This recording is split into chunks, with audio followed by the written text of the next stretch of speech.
Good afternoon to all of our listeners and viewers of the NDC Heartbeat podcast. Happy to have all of you on this afternoon. Those of you who are on WeFM, Vibes FM, Spice Capital Radio, Talk Grenada, and indeed those who are on the NDC Facebook platform.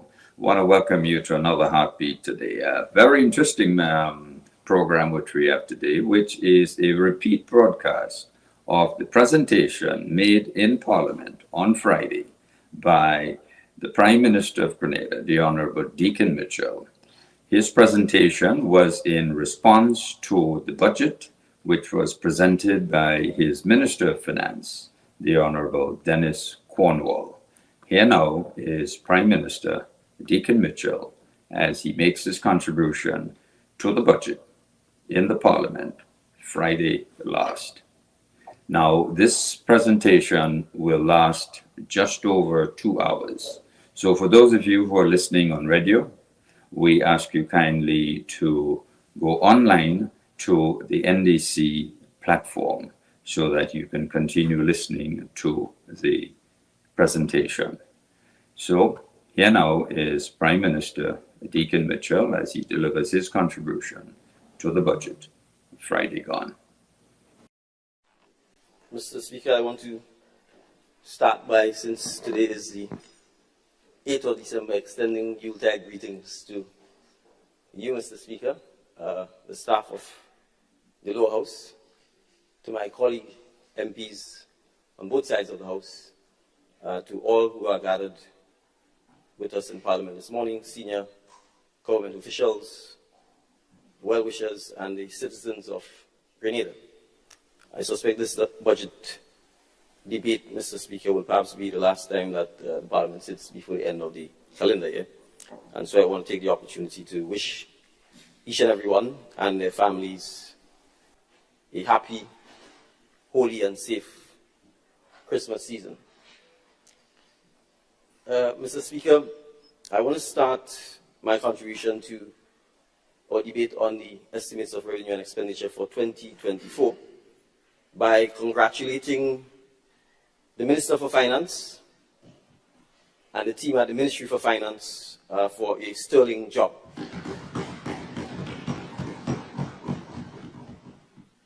We should recognize, Mr. Speaker, that the Minister for Finance only assumed this role in April of this year. And so I want to take the opportunity, since I too held that role for a brief period, to also extend my appreciation to the PS, the Deputy PS, and the entire team at the Ministry of Finance, who would have assisted me in my debut presentation of the 2023 budget. Mr. Speaker, we appreciate that the team at the Ministry of Finance and the respective teams at each of the respective ministries have had to work under difficult and trying circumstances. We inherited a ministerial complex that was not fit for human habitation. As we all know, the air conditioning system in that building is centralized. There is very little natural ventilation, and the air conditioning system was not working. That's what we inherited. It meant that the staff had to work in extremely hot and uncomfortable circumstances with poor air quality. That was compounded by the presence of mold, and this does not extend only to the ministerial complex. It extended to the Ministry of Education, and it also extended to the financial complex. In fact, Mr. Speaker, and it's perhaps important for me to start on that, these three buildings could be classified as sick buildings, and they are perhaps symptomatic of the challenge that the public servants faced over the last several years, in that the working environment was one which was sick, and in many instances led to sickness, trauma. Yet, Mr. Speaker, they've had to persevere, and persevere they did, and we are happy to be working with them to address some of these challenges and they have done a sterling job, despite difficult circumstances. And so, Mr. Speaker, it is for that reason that the Minister for Finance would have been happy to announce that, given the circumstances under which many of these public servants have had to work, and that includes the entire security apparatus of the state of Grenada, the police force, the police officers, the prisons, the prison officers. What I'm saying about the financial complex and the ministerial complex and the Ministry of Education extends to the national security apparatus. You don't need no engineer to tell you the state of the Grenville police station. A blind man could see that the Coast Guard building burnt and was never repaired. And those are the circumstances in which our men and women who serve Grenada have had to work. So we were happy, Mr. Speaker, to extend a show of appreciation by agreeing to pay to all government employees a one-off 25% equivalent of their salary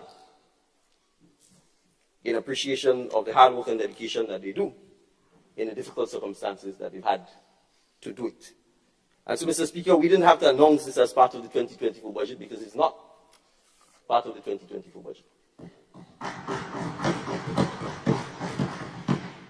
It is a payment being made before the end of 2023, and it will be paid with the second of the bi-monthly payments that are paid to government employees. So I want to again extend our appreciation to the government employees, all government employees who have worked with us to face and address and find solutions to many of the challenges that we've had to deal with in the year 2023. Mr. Speaker, I suspect many of us may be here this morning anticipating a great showdown. I'm afraid I'm going to have to disappoint Mr. Speaker because, you see, Mr. Speaker, I recall a famous or infamous interview in which I was being interviewed, and may her soul rest in peace, by Ms. Odette Campbell. And as part of that interview, she showed me a video clipping. And she asked for my reaction to the video clipping. And it was a video clipping of a member of parliament engaging in what could only be described as comic relief. And I sat and I looked at the clipping and I said my reaction was that it was comic relief and it was not worthy of a response, save to smile. And that Parliament should be used for serious business, for the business of the nation, for the business of addressing solutions to the many challenges we face. And so the estimates of revenue and expenditure is in essence a set of numbers, but what they seek to do is address in policy form the serious issues that this nation faces. So we will not engage in an exercise in caricature, in parody, in stand-up comedy, or any of the sort. What we will seek to do, Mr. Speaker, is to address the serious issues that we need to address as a nation, not just in 2024, but in the medium term and in the long term. So, Mr. Speaker, I want to start, Mr. Speaker, by thanking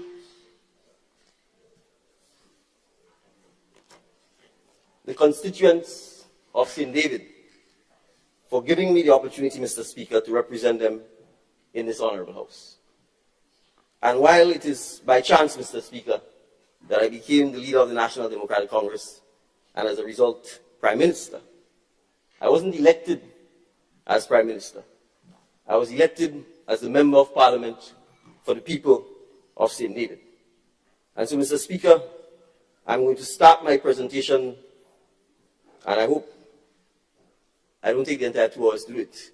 But if I do, I am unapologetic, because I was appointed the MP for St. David. It is the people of St. David I'm here to represent, and it is to the people of St. David that I'm accountable to first and foremost. And so, Mr. Speaker, you will find that not only me, but that all of my colleagues will in fact start their presentations as part of this budget debate, addressing their constituents, the work they've done, the challenges they've encountered, and the plans for 2024 and beyond, and how the budget plays a role in those plans. If we spend all our time speaking to our constituents, then I dare say, Mr. Speaker, we will have done our job, and nothing more can be expected of us. So, Mr. Speaker, when I asked the people of St. David to give me the opportunity to represent them, this document is what I circulated to them. Very small. It said, together, and I want to emphasize together, we will move St. David forward. And this is what I said to them. I'm Deacon Mitchell, political leader of the National Democratic Congress and a son of the soil of St. David, from the village of Petit Esperance. It is my pleasure to serve as your NDC candidate for the parish of St. David in the next general election. I'm a lawyer with 19 years of practice, a father of 2, and I enjoy music, sports, and community engagement that involves uplifting others. The success of others, especially those who succeed against the odds, is one of my greatest inspirations.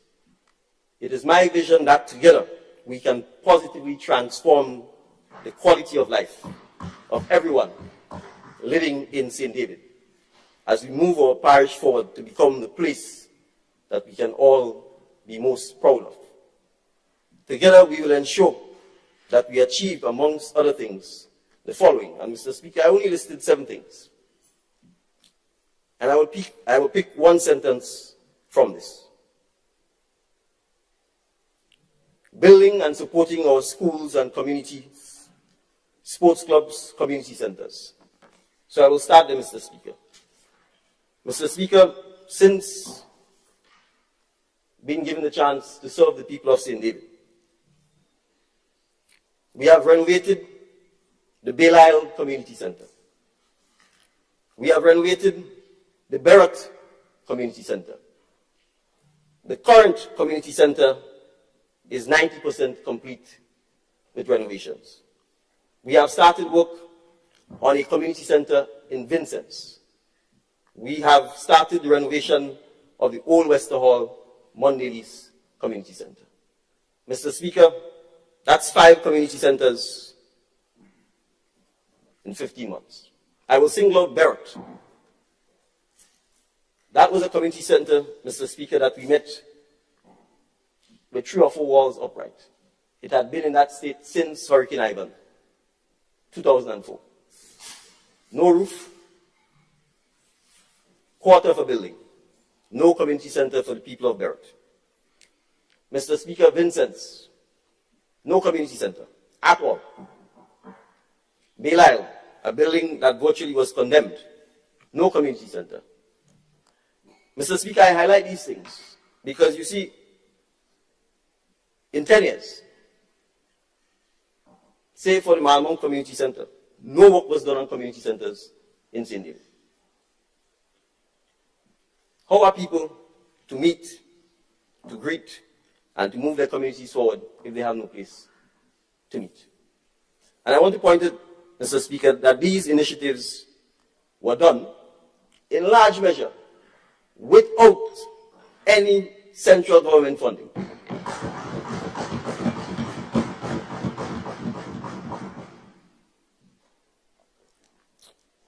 I want to single out our partners. I want to start first with the Catholic Church, Mr. Speaker. In the case of Belial and in the case of Vincennes, the land upon which the buildings are located, and in the case of Belial, the old building itself belongs to the Catholic Church. And they've agreed to partner with us to allow us to renovate the buildings. The renovation, the funds for the renovation, Mr. Speaker, came, and I'm happy to express my profound gratitude to His Excellency the Ambassador of China to Grenada, because the funds for the renovation of the Belial Community Center came from the people and the government of China. And so I place on public record my appreciation to His Excellency for affording us the opportunity to be able to partner and have the community center retrofitted and made available for use by the residents in that community. So both Vincent's and Belay, Mr. Speaker, we've partnered with the Catholic Church.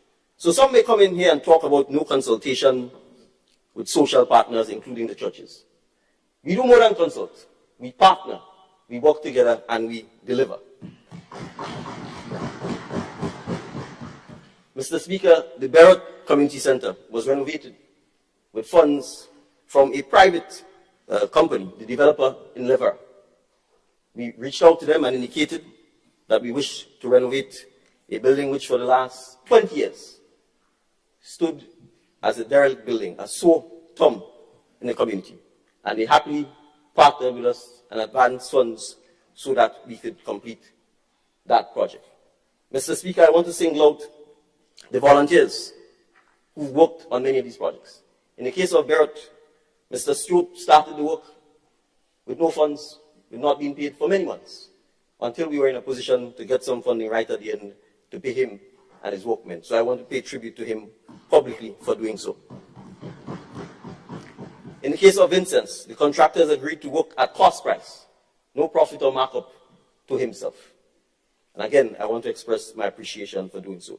In the case of Old West Almond Lilies, again, no government funds. It is funding from another private corporate sponsor who's agreed to assist. So whether it's Citizens Paints, Grenada Limited, Mr. Speaker, who happily agreed to donate painting for Beirut and Belay, or whether it's the Chinese Embassy and the government and people of China, or whether it's the Catholic Church, or whether it's the several volunteers, together we have already begun to make a significant difference in community centers in St. David. Mr. Speaker, we intend to focus next year on community playgrounds. As you are aware, Mr. Speaker, or you may not be aware, there are absolutely no playgrounds for children, or for that matter, adults in St. David's, except in private educational facilities. There are no swings.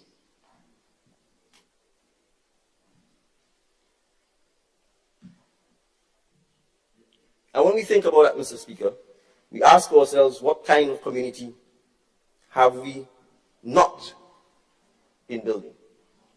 And so, Mr. Speaker, we intend to, in a similar vein, partner with the corporate community, with donors, with volunteers, to ensure that we can install playgrounds either at or close to all of our playing fields, so that both our children, their families, and our elderly can have the opportunity to exercise, to spend quality time with their families and their loved ones. Similarly, Mr. Speaker,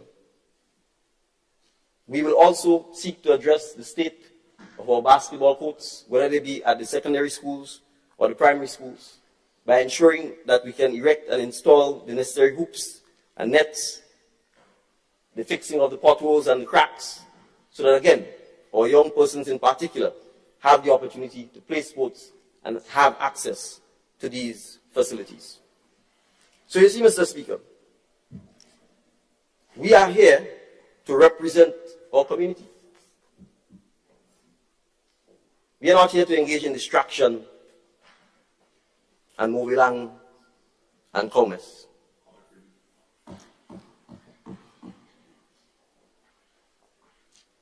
Mr. Speaker, skills training, education, and the youth. It was remarked yesterday that the purpose of the Imani program was to address the large numbers of young people who come out of secondary school and find themselves in no man's land. Well, who had the opportunity for the last 22 years to fix that no man's land problem? I want to provide some context, Mr. Speaker, so that we understand. In 1995, the Honorable Leader of the Opposition became Prime Minister of Grenada. He was 48 years old. I'm 46. He served as Prime Minister of this country uninterrupted except for one stint, an interruption led by the Honorable Tillman Uncle Tilly Thomas. So let's get this straight. For the last 22 years, save for a 5-year interruption, we've had the same Prime Minister. He must have been aware that our education system was producing people who are given credentials or subjects, and that they were leaving school at the age of 16, not yet an adult, and they were being asked to fend for themselves, and that the only 2 institutions in Grenada which could take them was NULO, a non-government institution, founded after the fall of the revolution by Bishop Sidney Charles and other members of the Catholic Presbyterian Methodist Church to help address the challenge posed by the collapse of the revolution and what is now T.A. Marischal Community College, what was previously known as IFE. That was known. So we knew that each year we were producing hundreds of students who had subjects, no skills, no exposure to skills training, no exposure to technical and vocational skills training. And instead of seeking to address the fundamental root problem, which is our education system, what we sought to do is put a plaster on it by creating the MANI program, which ultimately leads to a situation where people are locked in, receiving $700 for 8, 9, 10 years, and they have to live on that. And oftentimes, when they go into that program, they are dependent on their parents, and then they go and have children. So you have 3 generations of persons who are locked into a cycle of poverty, simply because we are not addressing the root cause of our education system. So, Mr. Speaker, we recognize that change doesn't come overnight, transition doesn't come overnight, and anything that's worth doing is hard. And so, Mr. Speaker, the Minister of Education and his team have begun to introduce technical and vocational education and training in primary schools.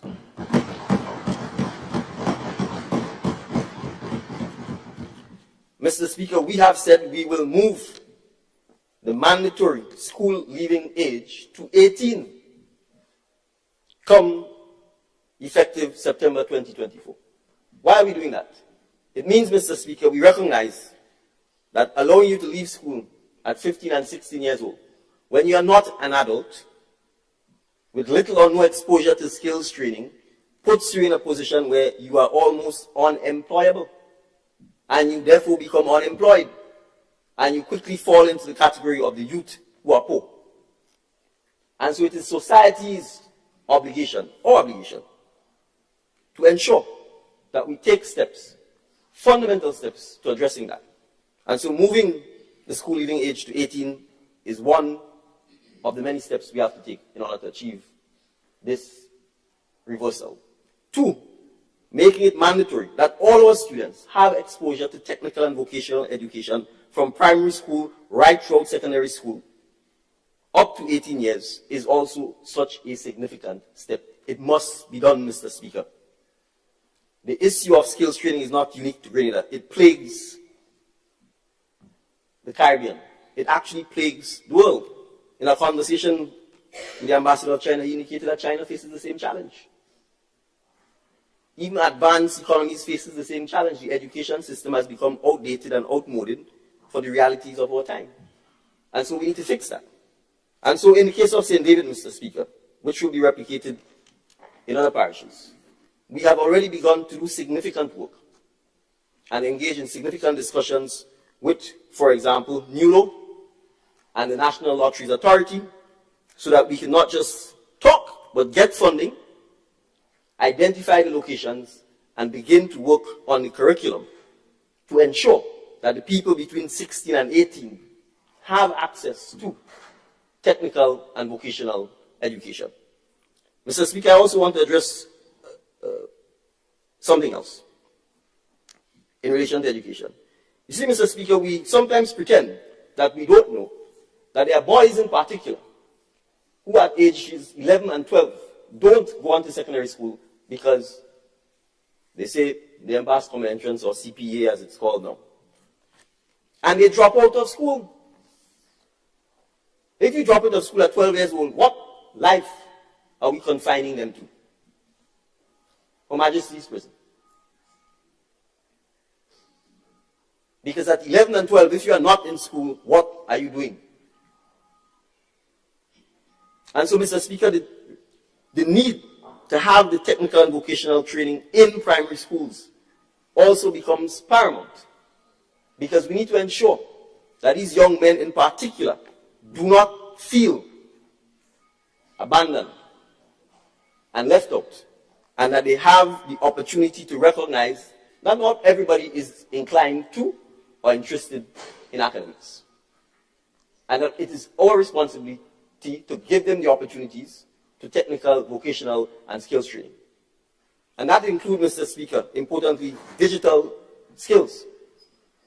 In fact, more than ever, if there is a skill that every young Grenadian must acquire, it is digital skills. If we do not do so, Mr. Speaker, we would be left behind. So, Mr. Speaker, I want us to appreciate that this is a fundamental issue. The governor of the central bank, our own Timothy Antoine Esquire, former long-standing permanent secretary in the Ministry of Finance, in delivering one of his central bank addresses, hammered home the point that he was deeply concerned about our preoccupation with subjects. Our preoccupation with subjects. And then you have 15 subjects and you leave school, and then what? They become obsolete, but you've never seen a fax machine in your life. You can't even send a fax. You can't even type.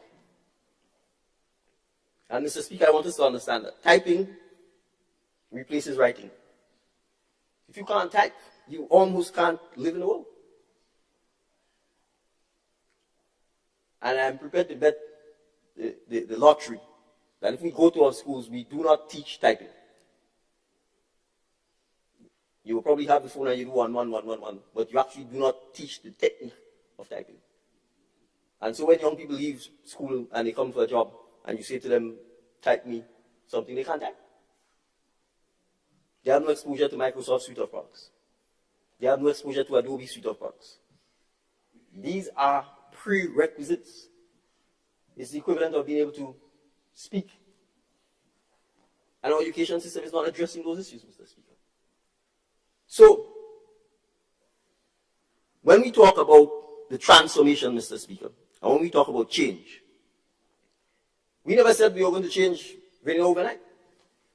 You can invent that narrative if you want.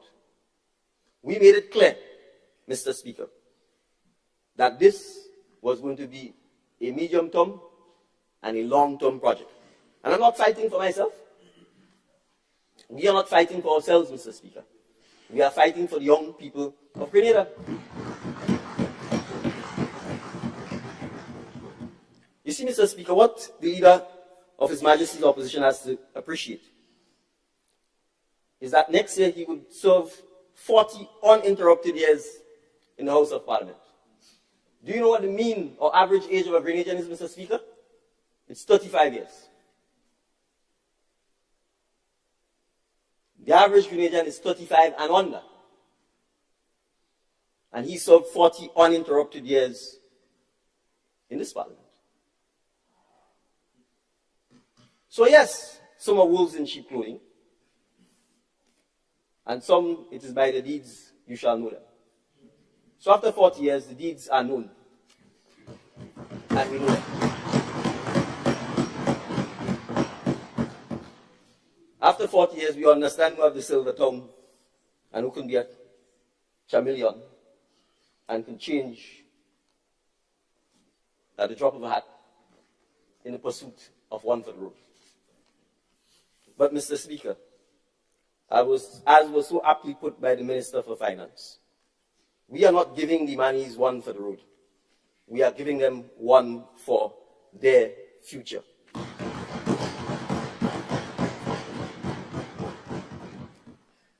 So, Mr. Speaker, I go back to those who like to talk about the poor and vulnerable. Let's take a walk through Belial community, as I did last Friday. There's a young lady by the name of Alika, Mr. Speaker, who probably up until maybe 18 months ago, would never be thinking about being involved in an initiative such as WASH. WASH. To wash your clothes, you need water.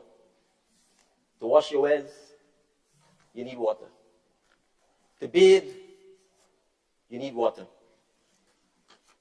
To cook, you need water. To clean, you need water. To grow your crops, you need water.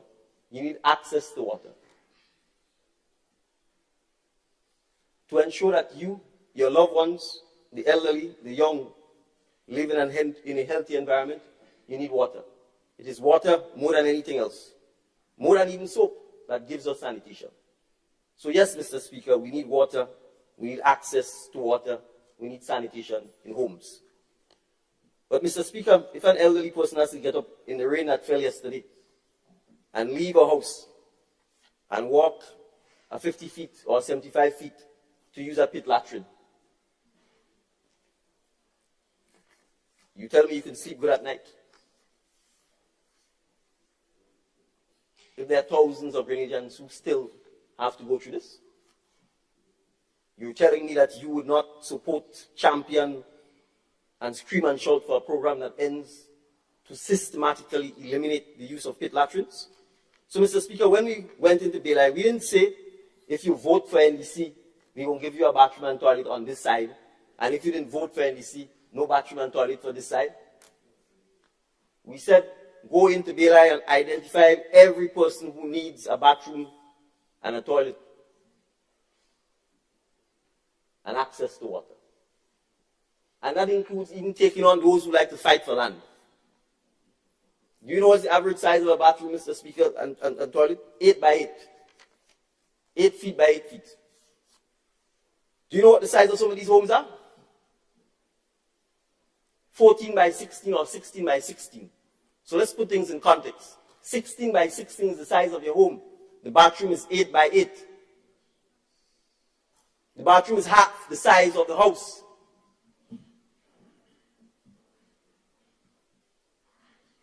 So, Mr. Speaker, in some instances, the house can't even take the bathroom and toilet.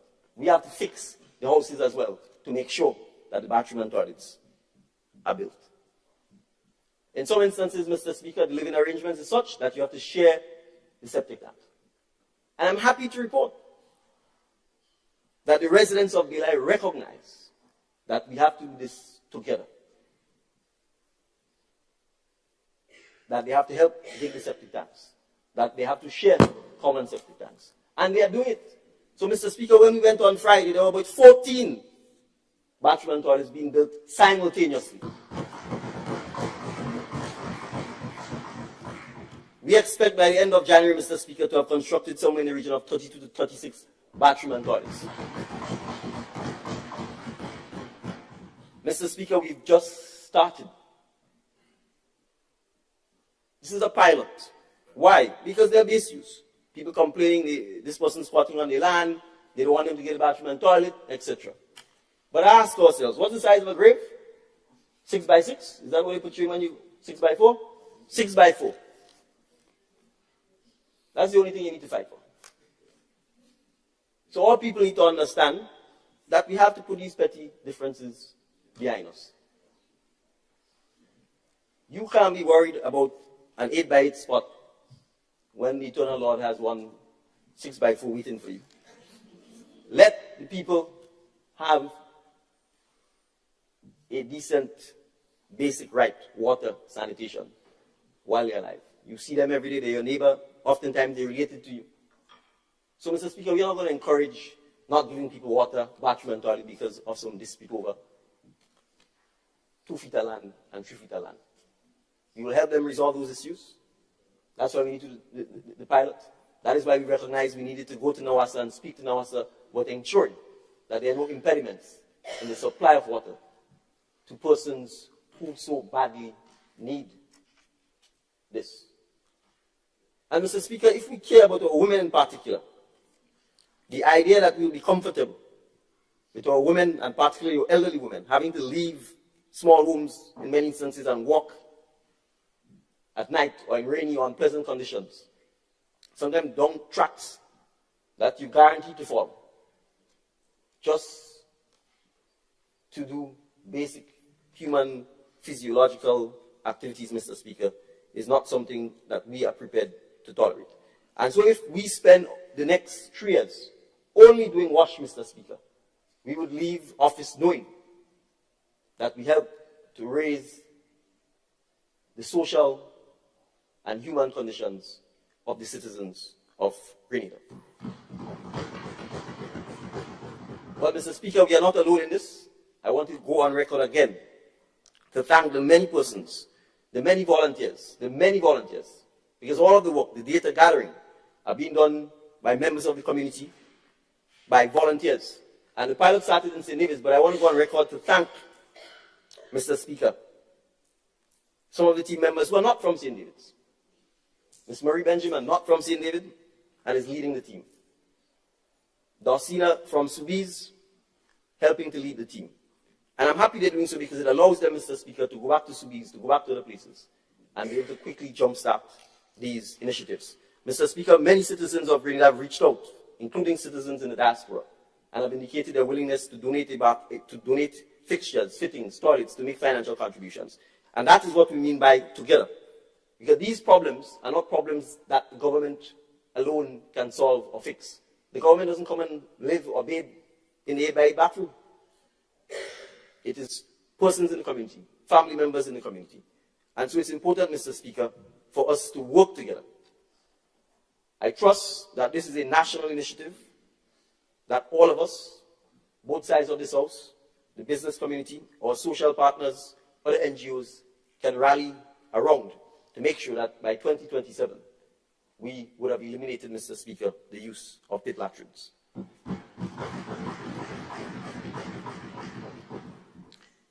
As I said, if I have to spend the entire 2 hours on St. David, so be it. Mr. Speaker, I turn to the question of sports.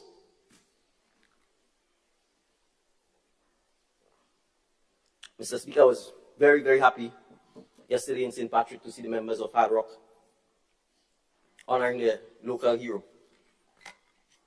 At least one Mitchell, clearly, Mr. Speaker, had a profound impact on his community.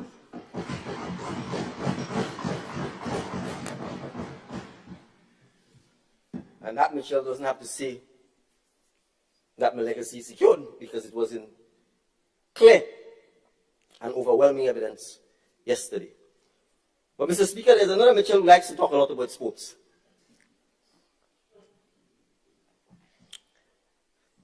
Interestingly enough, there's hard rock. I haven't seen a soft rock or any other equivalent in Northwest, but we will come to that. Mr. Speaker, my father used to play a lot of cricket. As the children of the deceased Honorable Adrian Mitchell said, they probably didn't take his sporting genes, and I probably didn't take my father's sporting genes either.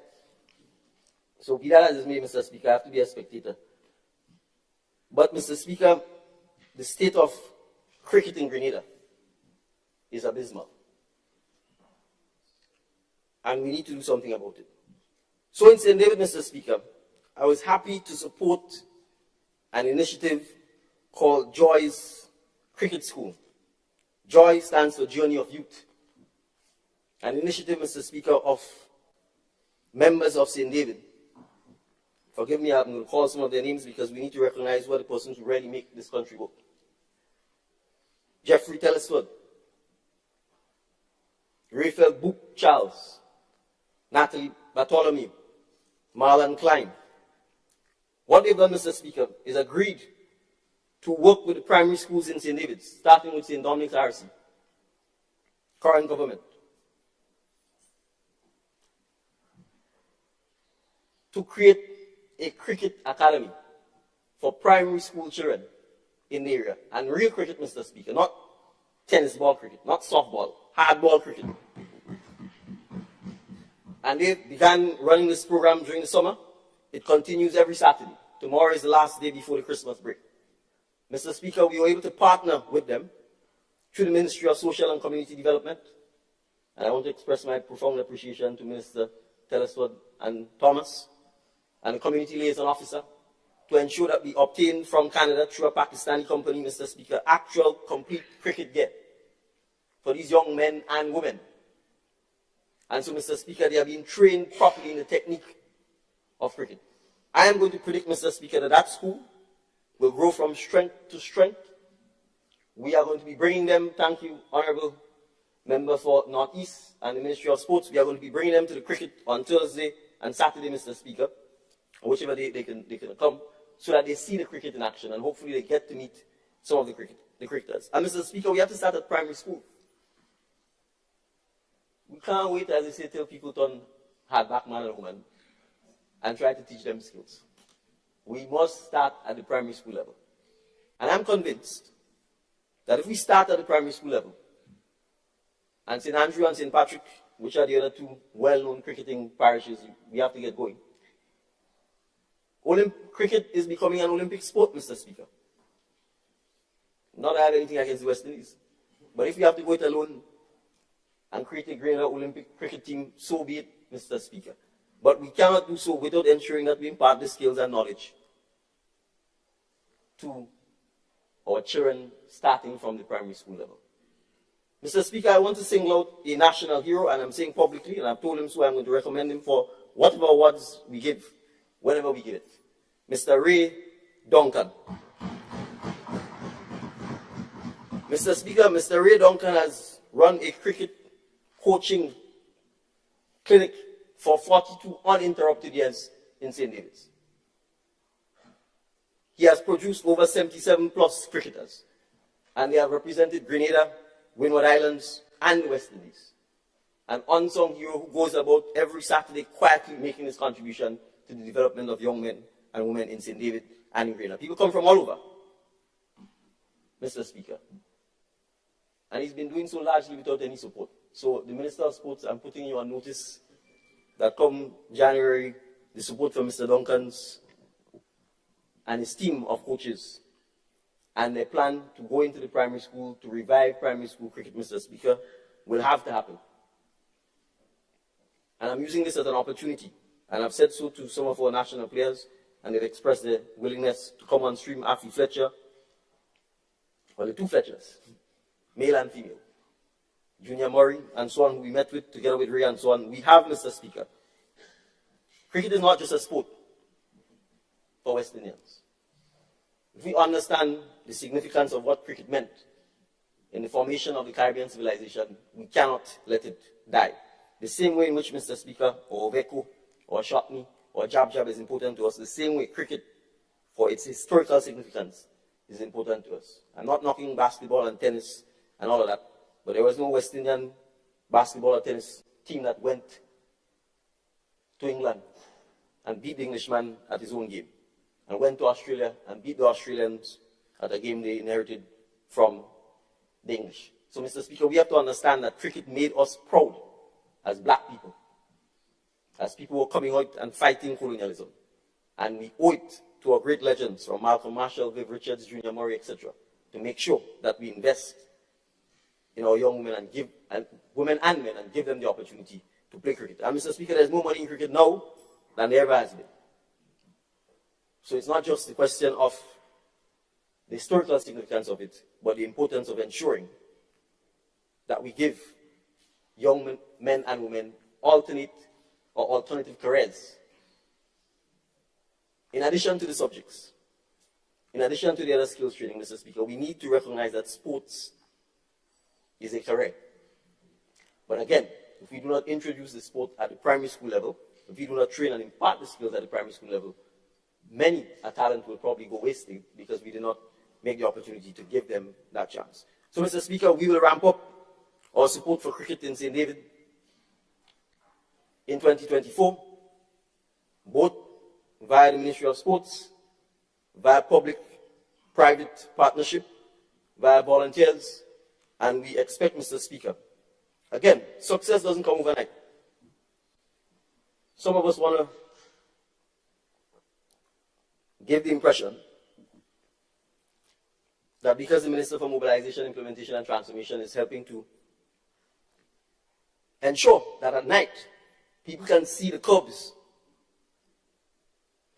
so that they know there's a drain or wall there by painting them in reflective black and white, which is standard practice in any semi-decent country. But when we have no standards and we have no class, it's easy to knock basic things that any civilized country has. That's why you paint it in black and white, so that people can see it, particularly at night, so that they could guide themselves accordingly and remain on the road. But no, you prefer to run off the road. So, Mr. Speaker, we have to recognize that success doesn't come overnight. When you go to Form 1 in secondary school, you're not expected to graduate in Form 1. When you enter primary school, you're not expected to graduate in the same grade you entered. You're expected to do your 5 or 7 years, and then you graduate. So, Mr. Speaker, when we talk about things like regularizing the public service, you think this was a problem that was created yesterday overnight? We never said we would regularize the public service in 12 months. We said we would regularize it. And we have begun to do so. And there are countless, hundreds, if not thousands, of government employees who just have to ask themselves this simple question. Ronald Reagan asked the same of the Americans when he was taking on Jimmy Carter. Are you better off today than you were on the 22nd of June, 2022? That's the only question you have to ask yourself. Did you have a pension on the 22nd of June, 2022?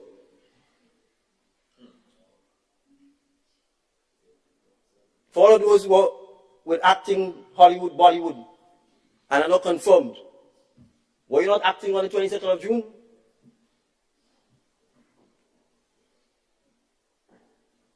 So you see, Mr. Speaker, the idea of peddling this false narrative that we were trying to be magicians, and it's not happening, and the doomsday and the gloomsday narrative that is being pictured, well, that's fine. After 40 years, if you're too long in the thing and you no longer have a positive, hopeful approach to life, give it to Pedro.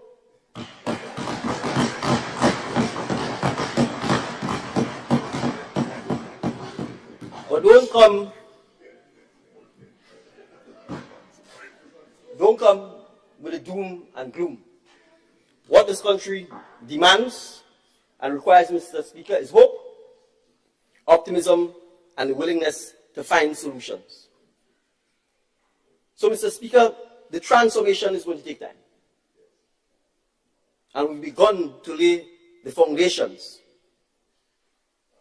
So we can look at the theme from last year's budget, and we can look at this year's theme.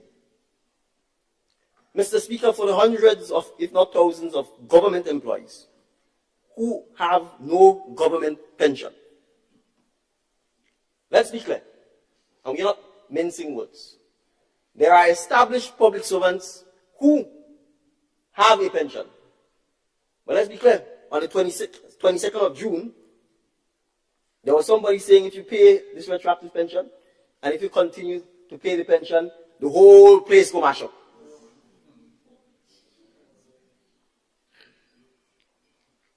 Well, we're not in the Gaza Strip, the place ain't mash up. The pensions, the retroactive were paid, and established public servants have their pension. There is no retroactive, there is no attempt to reform, there is no attempt to interfere with the established pensions of the public servants. That is not what pension reform is about. The pension reform is for the government employees, those who are on contract for service, contract of service, Imanis, unestablished, don't have any instrument telling you what your status is. It is for them. They do not have a pension.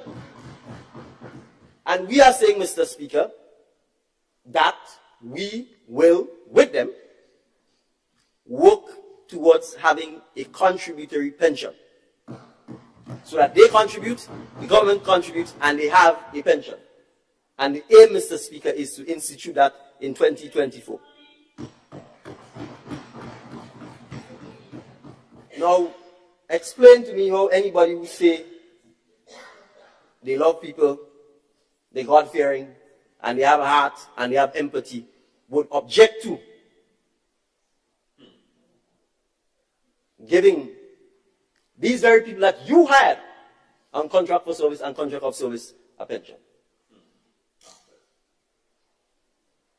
So as I said, you know people's actions by their actions because they've been around long enough, and the public has judged them.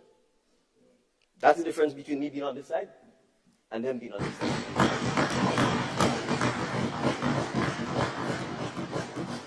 So, Mr. Speaker, as part of the transformation, as part of recognizing that pensions are good things, that when you create the fund itself can invest in businesses, etc., that is what NIS is about.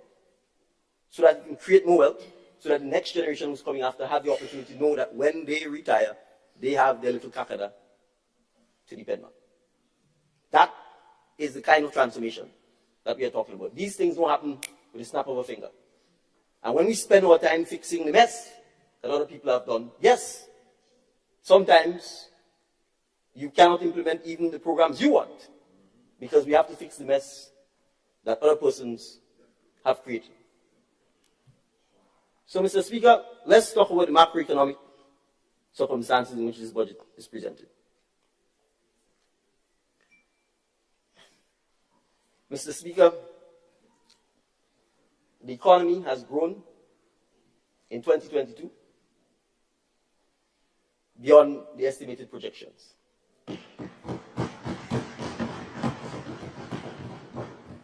Government revenues have performed better than projected and better than 2022.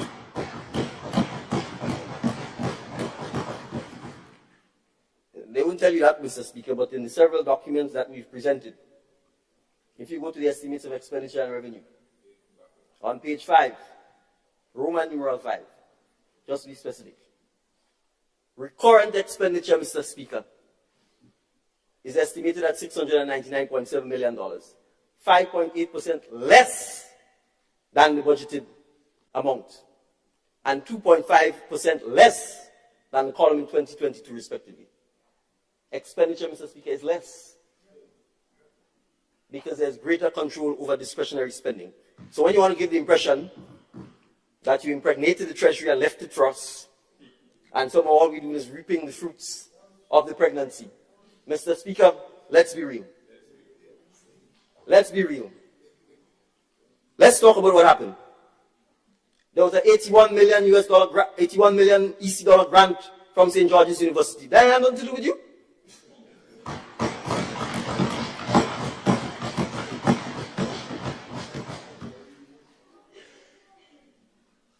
What has to do with you and which you didn't disclose to the good people of Grenada is that you sold Mount Hartman for 40 million US. And last payment, 20 million US was made just before the elections. And that the contract, in fact, gives them the right to buy the remaining piece of land that holds or is known as the Dove Sanctuary. Yes, so 40 million US came into the treasury. Did you disclose that you sold Mount Hartman? If we know the history of this property and the countless attempts at development over the last 22 years, the fact that the Dove Sanctuary is located there, you will sell that freehold when there's an opportunity for it to be done leasehold. So now, if no development takes place, you've put it in the hands of private people. And what is the next generation of Grenadians to do to try and get development done there? It's now owned by a private developer. Completely, totally. You have no control. You wouldn't disclose that. Did you disclose to the public? You say you impregnate the treasury. That you took all the money from Petrocarib, over 100 million. You transferred it to the treasury. But what about the $300 million worth of debt that we owe Venezuela now? Did we talk about that? Venezuela has now become Grenada's single largest creditor. Because you have a situation where a friendly country Mr. Speaker, offers you a development path. They say to you, we will supply you with fuel on concessionary rates. We give you the opportunity to get fuel cheaper than at the market rate, so that you can then sell that fuel over, make a profit, pay us back, and use the profit for development purposes within your country. What development purposes was the money used for? Why did you not put plans in place to service the debt?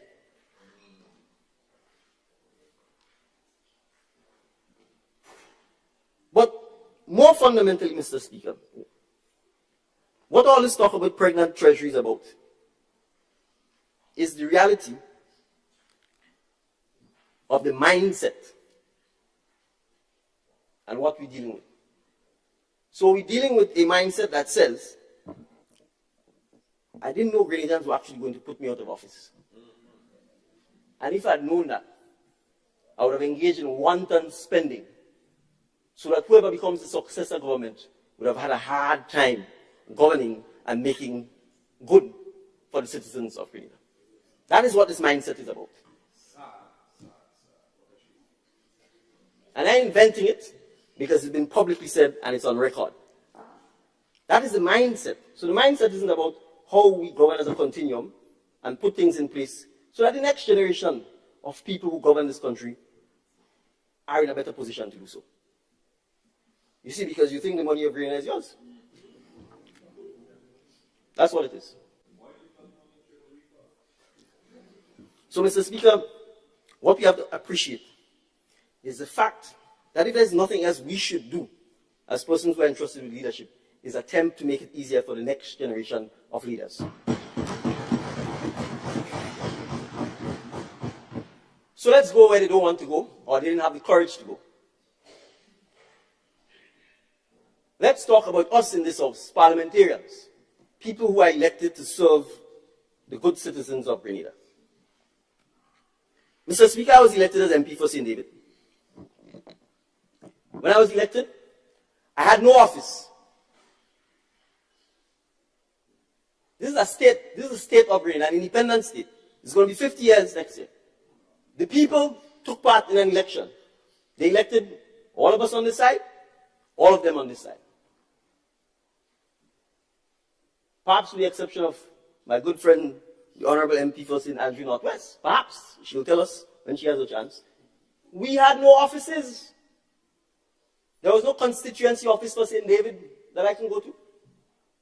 My predecessor had an office that was serving as NNP office, and I guess his constituency office as well.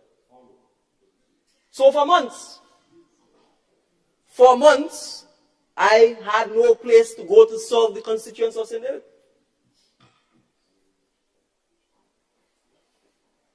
The people of St. Patrick East, I know you've probably been a little hard on Brother Cornwall, but he too had the same problem. There was no place to go. And it's compounded in our rural parishes because you don't have any urban centers. In the case of St. David's, there's no town, there's no office buildings. So we had to on our own scramble to try and walk around and identify office. Fight up with and we come to that. Fight up with the reality that there's no furniture, no phone, no nothing. So no office. Eventually, Mr. Speaker, when I asked the civil servants exactly what is going on, they said, well, there was CJ's managerial services who had a contract to manage parliamentary offices. And I'll give them credit, they didn't even consult with me.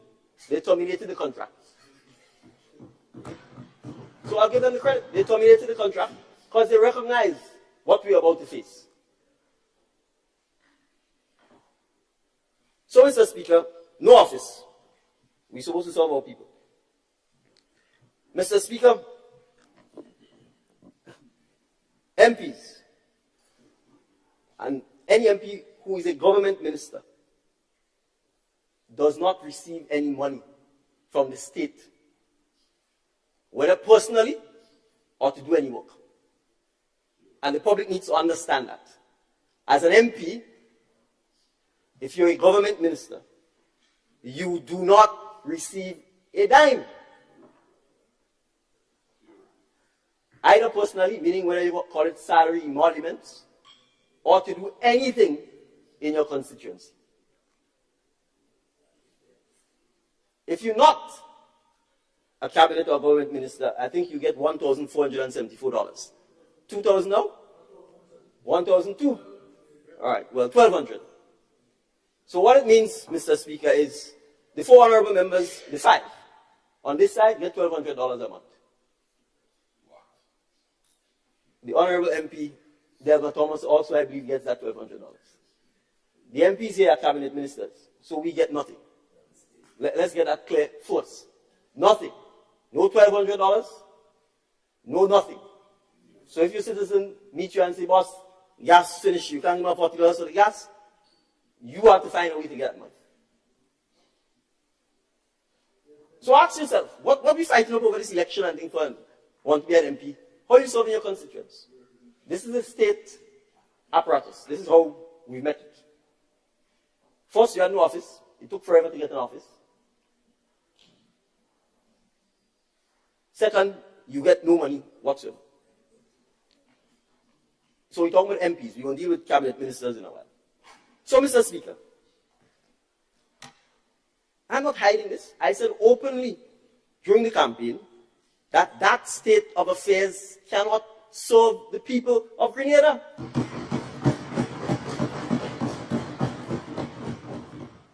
And Mr. Speaker, you can go to Dominica. You can go to Trinidad, St. Vincent, St. Lucia. You can go all the way up north to the Bahamas.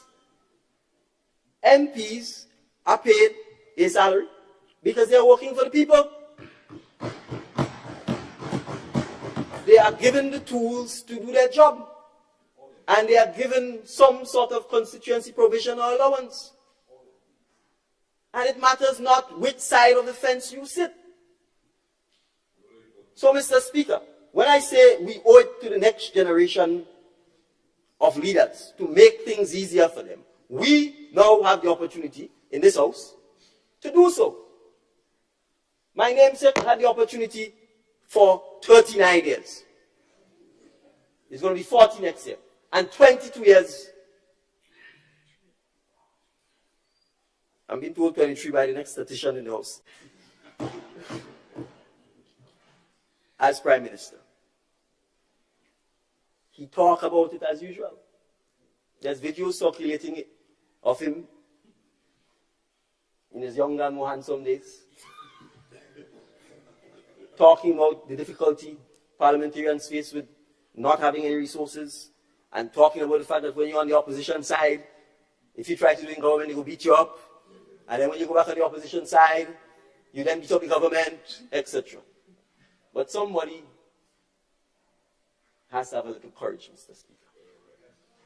Somebody has to be prepared to do the right thing.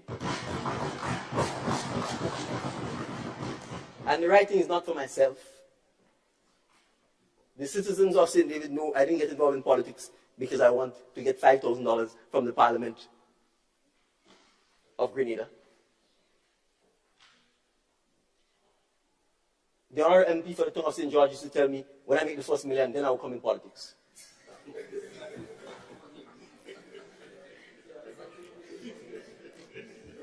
But he was driving at a point, which is, you have to serve the people. If you're hungry mouth, if you beggy, you can come and be parliamentarian. All kind of people come by you because they know you're hungry mouth.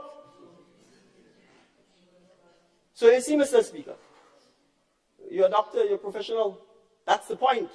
Because you and I are professionals, we can serve, and people can't buy us.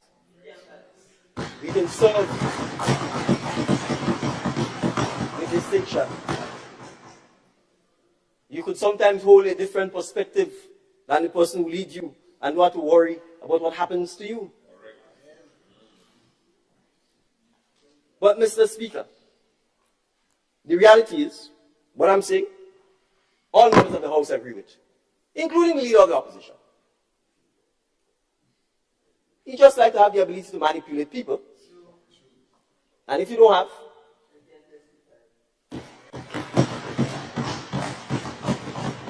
well, Mr. Speaker, on that note, I shall move on. So, Mr. Speaker, the point I'm making is this debate, and I'm happy to have the debate, I'm happy to have the public involvement. We are not using the House Committee. The House Committee, for those who don't know, is a committee made up of the Speaker of the House, 2 members of the opposition, 2 members of the government. We've said from the time we came into this House that we need to correct the situation where MPs are not paid a salary and where they don't have a constituency provision. We frankly should have done it in the first budget. We intend, and we made our intentions clear that we intend to do it in this budget. The allocation has been made under the vote for Parliament. Mr. Speaker, the House Committee met. We have the minutes. I don't think they're the confirmed minutes as yet, but we have the minutes. The House Committee members, I didn't see that there was a dissent. Agreed. A range was proposed between 5,000 and 7,005. The minute says 5,000 as a recommendation. We proposed a constituency provision to help MPs do their jobs and to address some of the needs of their citizens. The proposal was $120,000 per annum, which is $10,000 per month. And as far as I understand, it was supported and agreed in the House Committee. Mr. Speaker, I want to have perspective here. The $120,000 is not for the MP. This is for him to be able to do work in his constituency. The House Committee, us in Parliament can pass the necessary legislation to address what the funds can and can't be spent on. There's legislation, an example, Mr. Speaker, in the Bahamas. Act of Parliament says MP salary is X, MP constituency provision is X, and you can see what the funds can and can't be used for. But I want us to keep things in perspective. This $1,200 that my distinguished colleagues on the other side are getting. Do you know what the driver, the Parliament has a constituency handbook here. Do you know what the recommended salary for the driver is? $2,400. So your driver, who you hire, is making twice your salary. The office manager, the research assistant, everybody. The range is, I think, $2,500, $3,500.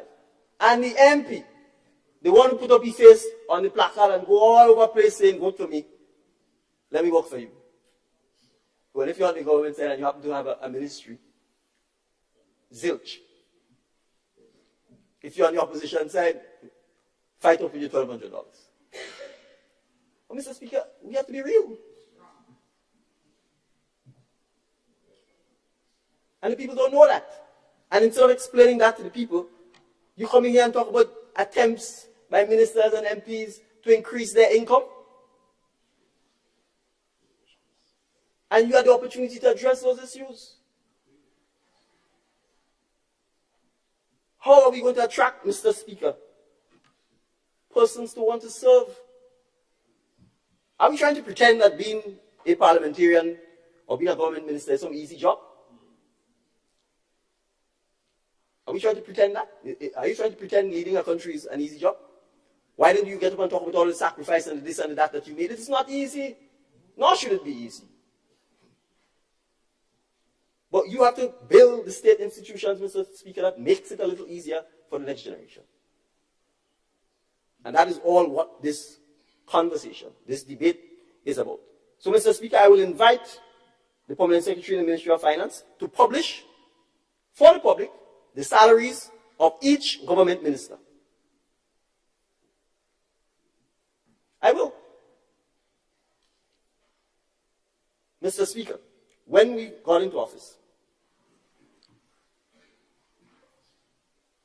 I inquired as to what cabinet ministers were paid, and I was supplied with information as to what our former colleagues who were government ministers were paid.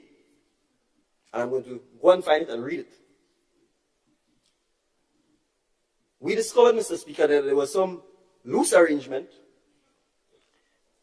for ministers and God knows who else to go down in the central police station and take gas. How are you managing this? Who audited it? So I could send my son and tell him full up, and he gone fetting or whatever the case is. So we said, Mr. Speaker, we're not getting into this.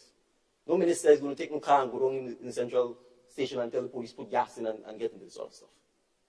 We inquired what it is drivers are paid at the parliament, and we were told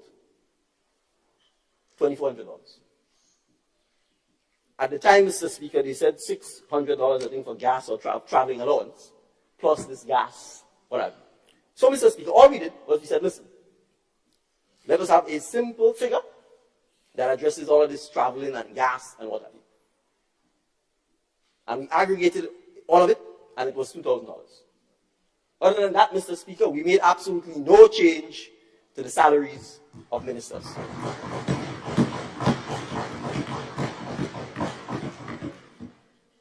Now, of course, you won't come and say, you're thinking about yourself first, blah, blah, blah, blah, blah. That's standard. That's the expected reaction, because for 39 years, that's the sort of behavior you've engaged in. Because with a declared assets of 19 million, obviously, you don't need that.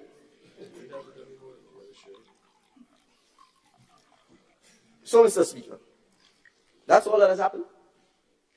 There's been no increase in cabinet minister's salary. Neither is there any proposal to increase cabinet minister's salary.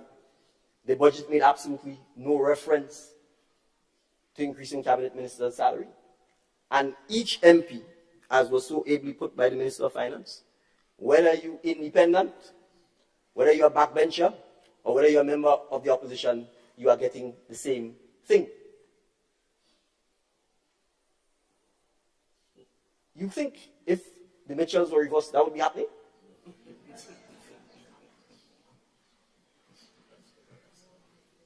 That's not a hypothetical issue. It's a fact, because it did not happen. If they were interested in empowering members of parliament to serve their people, regardless of which side of the fence you are, those issues would have been long dealt with. So, Mr. Speaker, we recognize we have to build our democracy. We have to build the institution of parliament. We have to build the parliamentary office. Because that's how the system works. It's simple. It's a democracy.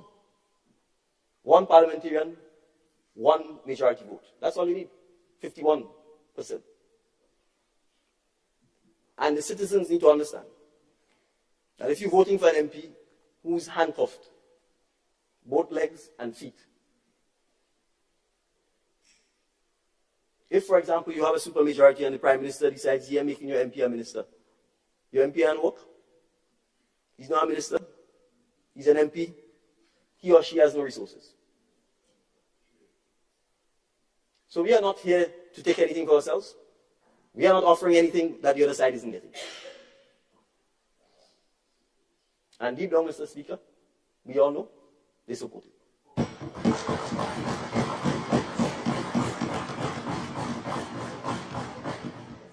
They may not be in a position to say so openly. That's fine. We understand the challenges. You know, if you have no change in leadership, democracy is not something that is widely practiced. So we get it.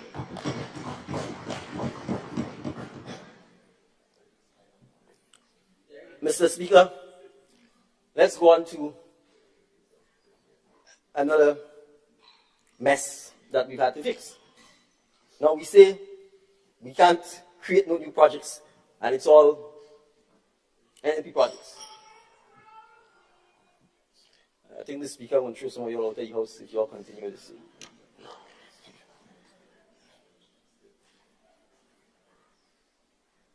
Mr. Speaker, the Kawana Bay Hotel. If you exit this building and you look down to Grandlands, you can see it's a big white monstrosity sitting on perhaps the most picturesque view of Grandlands Beach. I noticed the leader of His Majesty's opposition wasn't calling the man name. He kept referring to him as the man. But I'll call his name. His name is Warren Newfield. He came here under the auspices of the New National Party. He was given diplomatic status under the auspices of the New National Party. He was assigned to the Miami consular office under the auspices of the New National Party. He used to go around and raise money for the New National Party. I have no difficulty with that. This is democracy. You can support who you want. He got approval for a CBI project. This site used to be the Flamboyant Hotel site. It was Crown lands. It was leasehold lands, meaning if you don't perform, the lease could be terminated. They gave it to him freehold. They didn't just give it to him freehold. He didn't have the money to pay for it. So they gave him a government mortgage.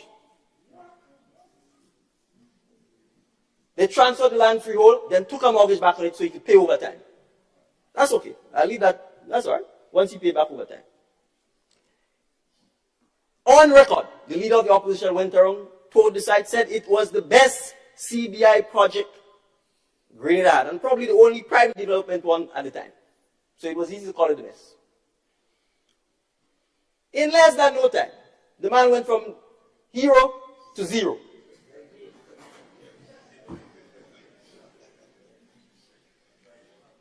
Come in Parliament and call the man a racist and all kind of thing. Why?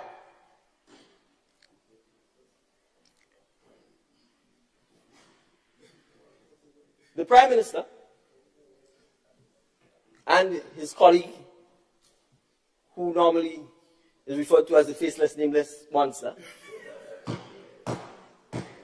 engineered a dispute at the CBI office. Stop processing the man files and grind the development to a halt. Okay, I'm going to say maybe there were legitimate issues with the development. Well, the thing's halfway built. You sit down and you talk and you negotiate and you find some solution. Instead of that, you come in Parliament and you call the man a racist. The man said to you, I'm resigning as your trade ambassador or whatever you're appointing me because I'm investing in Grenada. I'm trying to do business. You've brought my business to a halt. So clearly I'd be a hypocrite if I go around the world and saying, come and do business in Grenada because my own business has grown to a halt. So instead of using the opportunity to say, okay, fine, let's calm down. Let's have a discussion. Let's see how we can resolve this matter. You escalate it. You elevate it. You come and you hide behind the walls of Parliament because you have parliamentary privilege. And you say, how can I think about the man?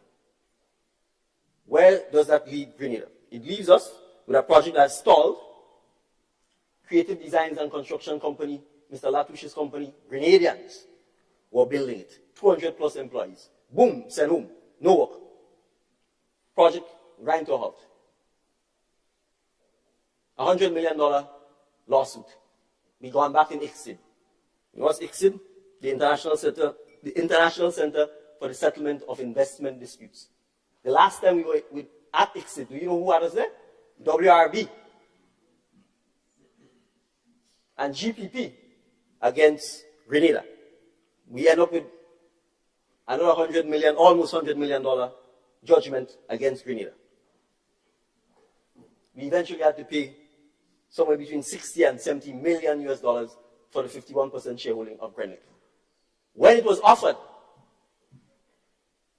for considerably less at a negotiation table, they rejected it. You know why? We're poor. We can do what we want. So, Mr. Speaker, we were faced with the mess of one, the project grind to a halt. Two, it's a white elephant, literally, on the most beautiful part of Grandin's Beach, at least view-wise, and $100 million up in Washington. Now, after the experience of WRB and GPP, legal fees alone, the cost alone was $6 or $7 million. You think this Mitchell is going to sit and say, let's go and spend another $10 million in legal fees and run the risk of another $100 million judgment against the people of Grenada, and then the white building still sitting there with nothing happening? We talk about choices and decision making. That's the choice we face. So, Mr. Speaker, the cabinet took the decision to say to the gentleman, we are not backing down with you. You probably chose the wrong partner to lay in bed with. We are here to govern the country. We need to get this project moving, and we're prepared to sit down and negotiate the difficult task. And that is exactly what we did. And I want to start, Mr. Speaker,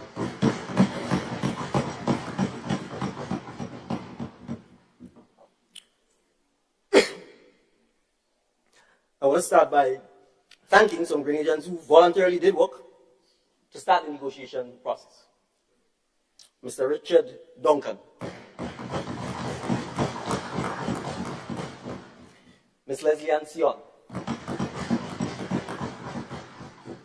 Mr. Hassan Hadid, and Mr. Henry Joseph. They volunteered their time, Mr. Speaker, and spent countless hours negotiating with the developer and other parties to try and bring us closer to where we are. And I'm going to say something, they may not like the fact that I'm saying, but I'm saying it. Mr. Speaker, some of these people I called were not known supporters of the National Democratic Congress. They were known supporters of the other side. But it shows you how we govern for all of Grenada regardless. And we are not afraid to ask you to solve Grenada, whether you vote for us or not, whether your family is long known to be supporting the other side or not. That's how you're going to build Grenada. So, Mr. Speaker, we got to the point where we felt close enough that we could conclude a deal. And I want to thank the Honorable Attorney General who's here with us this morning and her team. And Ms. Andrea St. Bernard, who's an advisor in the Prime Minister's office, for being able to get us to the point, Mr. Speaker, where we've concluded the deal. Yes, we have to pay 22 million US. But who caused it? Who shut the program down? Who shut the development down? Who caused Mr. Latouche to send home his team? That's the mess we faced. So, Mr. Speaker, yes, we had to pay $22 million. I wish I never had to pay. But it's 22 against 100 million. And it's now against 100 million plus interest, 3 or 4 or 5 years later with no development taking place. So, Mr. Speaker, we have since embarked upon discussions with a new developer to take over the site and to get things moving.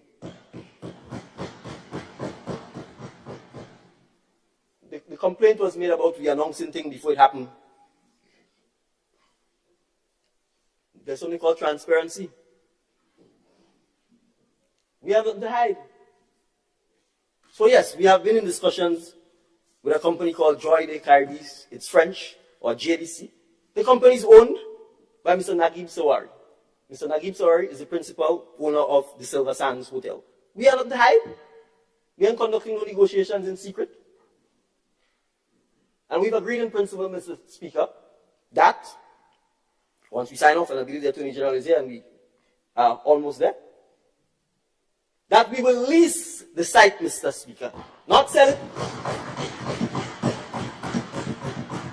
That we will lease the site for $8 million US. That we will grant approval for the project to continue as a CBI project and for construction to be completed within 36 months of the signing of the deal. Mr. Speaker, we have also agreed. Now, Mr. Sawari, via another company,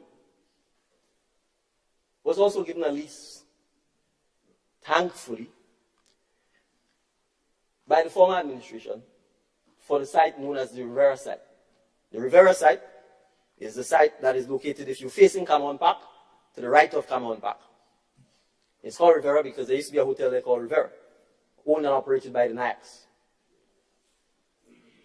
The site has been leased to another company affiliated with Mr. Naguib. We have agreed, Mr. Speaker, as part of this deal with Koanabe, that this site will be handed back to the people and government of Grenada.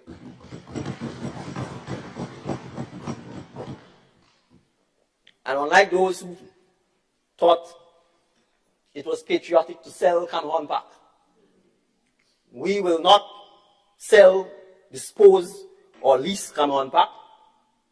We will expand the entire area, Mr. Speaker, including the 5 acres that is no Rivera site, and make the entire thing into a national park for the benefit and people of Grenada.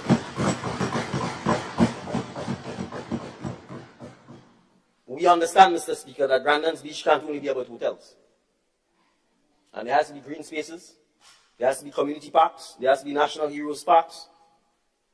Children need an opportunity to be able to ride their bicycles, walk with their grandparents without being run down by a bus or a taxi or a car as the case may be. So, Mr. Speaker, part of this deal includes amicably, by sitting down and talking and negotiating, getting what you want. Not always ending up in ICSID or in some courthouse and losing. So yes, it's about choice, it's about decision making. So that is the story, Mr. Speaker, and I challenge anyone who has a different version to bring forward. At least I come here and give details. So let me repeat. We are leasing the site. The price is $8 million US. Once the deal is closed off, construction should be completed in 36 months. And fourth, we are getting back the Rivera site, which we will combine with Cameron Park to create our national park. So, Mr. Speaker, I want to spend a little time talking about one other mess we've inherited, the Marketing and National Importing Board. I heard somebody talking about agriculture yesterday. That one actually was a bit of a surprise to me, because last time I checked, it was a clear philosophy that one's father used to farm, and farming didn't lead to prosperity, and so agriculture was no longer a matter of interest. And that personal philosophy also drove the political and policy philosophy. So for a significant time, Mr. Speaker, agriculture essentially has been ignored. And Mr. Speaker, that is not something to doubt or argue about. If you take this country's trajectory over the last 30 years, it has significantly promoted, spoken of, and invested in the services sector. Whether it's tourism or the educational services via SG, for example. So systematically, the focus has been not on food security, not on agriculture, but on the services. So if you look at our incentives investment regime, Mr. Speaker, the entire policy has been designed towards promoting the services sector. And there's nothing wrong with that. The question is, why did we not have a twin policy that promoted, supported, and encouraged the development of the agriculture sector, agro-processing sector, research and development, and investment in modern technologies for agriculture? And MNIB is symptomatic of the underinvestment in agriculture. So, Mr. Speaker, we took the hard decision to stop the rot and the bleeding at the Marketing and National Importing Board. So where are we today, Mr. Speaker? The operations have been significantly scaled down, and in theory, it is meeting its expenses. I say in theory, Mr. Speaker, because the government has taken over all of the obligations, essentially, of the Marketing and National Importing Board. The staff would have been severed, and they would have been paid their severance. The government made good on pensions and insurance and NIS contributions that were not being paid for the staff. All of that was topped up by the Ministry of Finance and made good, Mr. Speaker. The significant debt and the arrears of debt at the commercial bank, Mr. Speaker, we have successfully negotiated. Again, this is, Mr. Speaker, the point I'm making, that we sit down and we talk.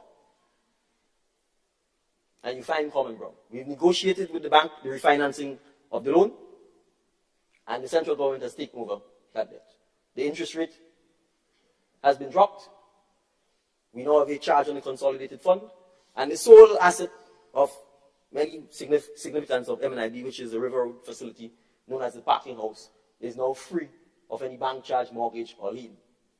We have received the preliminary report, Mr. Speaker, from the consultant. It's an extensive report. We will publish it, Mr. Speaker, once it's finalized, because it makes good reading and it tells us about the entire agriculture sector and the challenges we face and some of the issues we need to address so that food security isn't something I just talked about, but that we can have a plan that allows us to significantly address our food security over the next 3 to 5 years. So, Mr. Speaker, we intend this month, and as we get into January, to work with the private sector to create an entity that we believe should be private sector led with government participation to begin the process of the reimagined Marketing and National Importing Board. And Mr. Speaker, I say this because I think sometimes we think the government is the economy. The government isn't the economy. The government is part of the economy. And we need to be careful to make sure that the government, in fact, doesn't become too big. Because if it becomes too big, the fiscal challenge is going to become larger. And ultimately, we'll be cutting ourselves off at the knee. So we need, Mr. Speaker, to ensure that the private sector is incentivized to get involved in the agriculture, food, agro-processing industry. Mr. Speaker, I'm happy to report, I will swing back to St. David's, that I've just been advised by a private investor that he has made a bid for what was known as the Wind Fresh agro-processing facility at Lassages, St. David.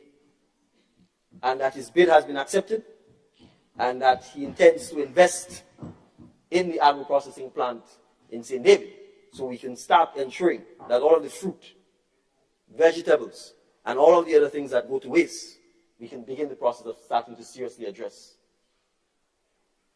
agro-processing on scale. Mr. Speaker, so we are not joking about agriculture. We are not joking about food security. The Honorable Minister for Agriculture will no doubt give far more details about the several programs that we are talking about. But I want to point out again, Mr. Speaker, just so that we come wrong. We talk about agriculture. What did we inherit, for example, with the government estates? The government estates are some of the largest single tracts of land left for agriculture, and particularly for the young people, because they may not have even heard of some of the names of some of these estates. There's Mongrel in St. Patrick. There's Granbra. There's Bellevue. Grand Bacolet. All abandoned for the most part, Mr. Speaker. In Mongrel, there are few workers who fight it out on their own. The female farm workers don't even have a bathroom and toilet to use. The estate road, overgrown, broken. They have to carry 50, 60 pounds of nutmeg on their back. And in the places where the road has completely collapsed, the men then have to take it and go. So don't come here and talk about reinvesting in agriculture. That is the reality that we face. There was an attempt at commercialization of these estates. One was leased to the Gillette family in Trinidad. If you go up there, but I think we had 4 workers there. 2 are doing some honey bee production on their own. The other 2 fight up to pick up nutmegs and so on their own. Absolutely no support whatsoever, Mr. Speaker. So that's the reality. So if you're not taking care of your own government estates, charity begins at home. No farmer is going to believe you're serious about agriculture and about helping them. So, Mr. Speaker, I want to make the point that we are reviewing, as was stated by the Minister of Finance in his speech, our fiscal incentives regime. It's clear it's worked for tourism. The hotels are being built, more and more room stock is being added. We are subsidizing flights to come in, etc., etc. But if we do all of that, and then the people go and they have to import all of the food from Miami or Mexico or Brazil, all the chicken, all the beef, all the fresh fruits, all the vegetables, then you might as well not have a tourism industry. Because all of the money circulates between Miami, Brazil, and outside of Grenada. And on top of that, most of these hotels get all kinds of concessions in order to be able to be built and to operate in Grenada. So, Mr. Speaker, we have to reimagine our investment incentives program so that we can target the new industries we want to create, and we can target the industries we want to support. Fishing and agriculture clearly are 2 of those that we must do. We expect, Mr. Speaker, that this review will be finished in the first quarter of 2024. We will make the findings public so that we can have further discussions on it and then chart a new fiscal incentives regime that will support, Mr. Speaker, our agriculture in particular, and our agro-processing and food security program. Mr. Speaker, I want to turn briefly to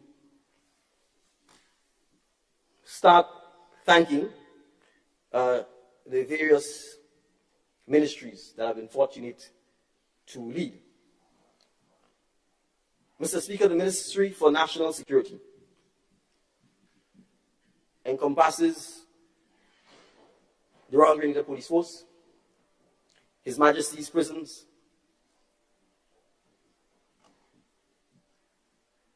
the National Disaster Management Authority. The Prime Minister's Office, Mr. Speaker, is responsible for Home Affairs, Cabinet Office, the Citizenship by Investment Office, the Financial Intelligence Unit, the print tree, I think, between us and finance, the Government Information Service,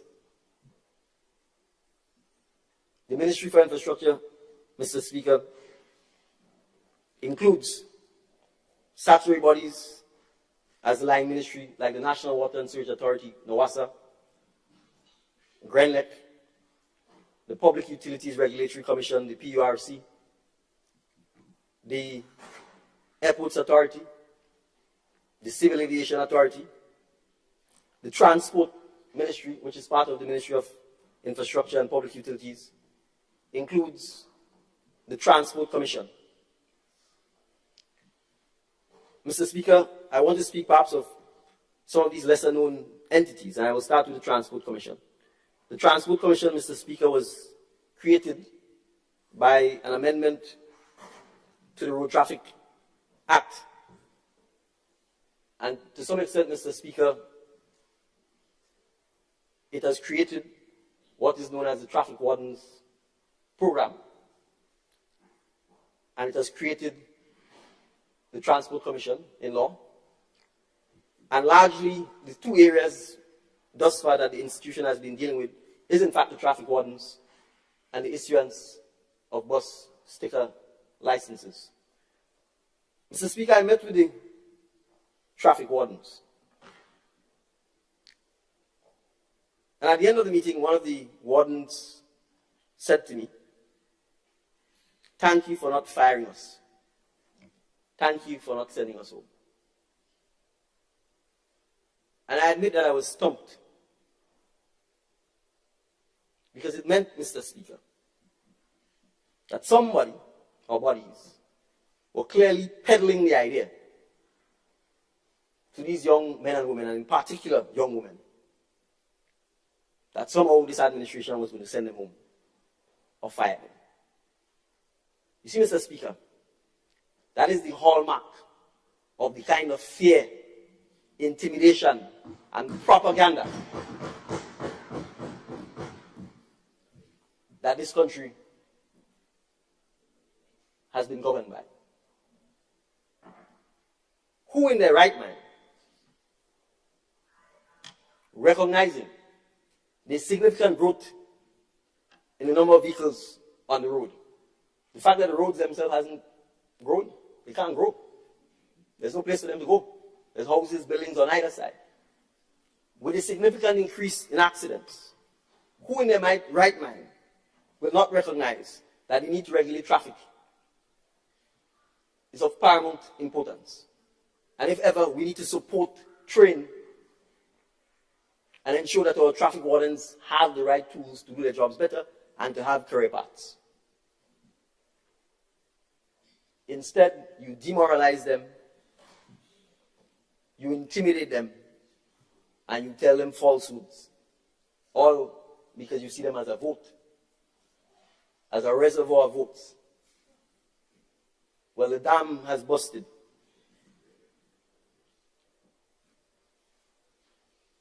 And they say the truth shall set you free. So, Mr. Speaker, it was clear that the traffic wardens were set free. The days of bondage are over. Your job isn't dependent on who you vote for. Your job is dependent on you doing your work. And we are here to support them. We are here to encourage them. And we are here to give them an opportunity for greater career path. Mr. Speaker, we engaged with them. They let us know what their challenges were, from uniforms to the disrespect from pedestrians, from the challenges with working with the police force. We did a survey with them as to their job satisfaction. What are the things that matter to them? And do you know what mattered the most, Mr. Speaker? What mattered to them was their career path. Where am I going from here? So, Mr. Speaker, we indicated to them that the Transport Commission is newly formed and had not really gotten up in earnest. We are happy to report that the Transport Commission is now fully staffed, as in the commissioners. I want to thank P.S. Rhonda Jones and the Commission for the hard work that they've been doing. The Commission is made up of men and women from in Grenada and in the diaspora. You see, Mr. Speaker, we don't talk about those things. When we said we were going to create statutory bodies that we rely on both Grenadians at home and Grenadians in the diaspora, the Transport Commission is a perfect example of that. 3 of the commissioners reside outside of Grenada. But they're on time, they're at their meetings, and they make some of the most significant contributions to the issues that the Commission has to address. So, Mr. Speaker, we have commissioned a study via the Caribbean Development Bank, and I'm happy to say that it was a study commissioned by the prior administration. We're happy to give credit. The draft report is in. It is a report that the public needs to see. It's a report we indicated to the Bus Owners Association, who we also met with, that we will share with them. Because, Mr. Speaker, the issue of public transportation in Grenada is one of the significant structural issues we need to address if this economy is going to take off. People cannot continue to buy vehicles, especially diesel and gas vehicles, and just run the roads. We will end up with gridlock. We already have it, Mr. Speaker. You can't get to work on time unless you start leaving an hour and a half before. You can't drop your kids at school. We have to address this challenge. There is nothing wrong with public transportation. All of us just run up to New York and jump on the train. Jump on the bus. Same thing in London. In developed countries, people don't drive private transportation. They take public transportation because you need mass transit, you need efficiency to get where you're going quickly. If all of us driving, one vehicle going down to St. George's, the traffic backing up from Calivini come down. That's the truth. If you drive on 730 Springs Main Road, the traffic backs all the way up to Woodlands. And it will get worse. So, Mr. Speaker, the Transport Commission recognizes that this is not just about bus routes and sticker license. As a state, we have to invest and partner with the bus owners to ensure that there is significant investment in the transportation system and that we reimagine public transport in Grenada. That will involve, Mr. Speaker, transitioning to renewable vehicles and electric vehicles. And so, Mr. Speaker, when we talk about our initiatives, we back that with policy and fiscal announcements. So you will observe, Mr. Speaker, that the Minister of Finance indicated in his budget presentation that we will waive all import customs tax duties on electric vehicles. And that the government will begin to lead by example by transitioning its fleet of gas and diesel vehicles to electric vehicles. This is just the start. Our school children. Grenada is a remarkable place sometimes, Mr. Speaker. Our school children go to school on public transportation. And we put them in buses with adults who could be drunk, who could be high, who could be smoking, who could be criminals. Completely at the mercy of adults on sometimes long and prolonged trips.